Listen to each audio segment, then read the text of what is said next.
Hello दोस्तों, नमस्ते। हम रीता रानी, मेरे यूट्यूब चैनल पे आप लोग को स्वागत है। दीदी है बहुत प्यार दुलार आशीर्वाद अपन सबके हो बनाए रखो। दीदी है ज़्यादा से ज़्यादा सपोर्ट करो, हमारे चैनल आगे बढ़ाओ। दीदी है बहुत मेहनत करते है। दोनों सहेली हाथ जोड़ के आप लोग से बार बार रिक्वेस्ट है, जी हमारे वीडियो देखा तो ज़्यादा लाइक सब्सक्राइब शेयर जरूर करिए। दोनों जनी सहेली देवी माई के पचरा गीत सुनाओ चलते हैं। बोलो शेरे वाली मैया की जय, बोलो शारदा भवानी की जय, बोलो डाबर की जय। बड़ा निक लागेला तोहार माई गजरा, बड़ा निक लागेला तोहार माई गजरा, तोहार माई गजला, तोहार माई गजला, बड़ा निक लागेला तोहार माई गजला, बड़ा निक लागेला तोहार माई गजला। गजरा पहिरी मैया गईली नवारिया, गजला पहिरी मैया गईली फुलवारिया।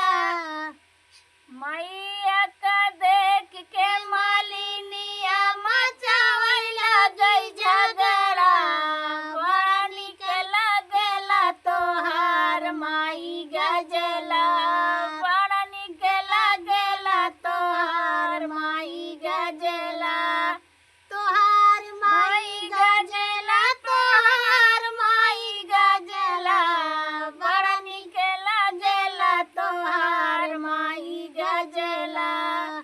गजला पहिरी मैया गईली पाने घटावा, गजला पहिरी मैया गईवाना पे गईली, गजना पे गईली मैया जगता पे गईली। देख के कहिया मचावैला गई झगड़ा, देख के मैया का देख के कहिया मचावैला गई झगड़ा, बड़ा निक लागेला तोहार माई गजला, बड़ा निक लागेला तोहार माई गजला, तोहार माई गजला, तोहार माई गजला, बड़ा निक लागेला तोहार माई गजला, बड़ा निक लागेला तोहार माई गजला।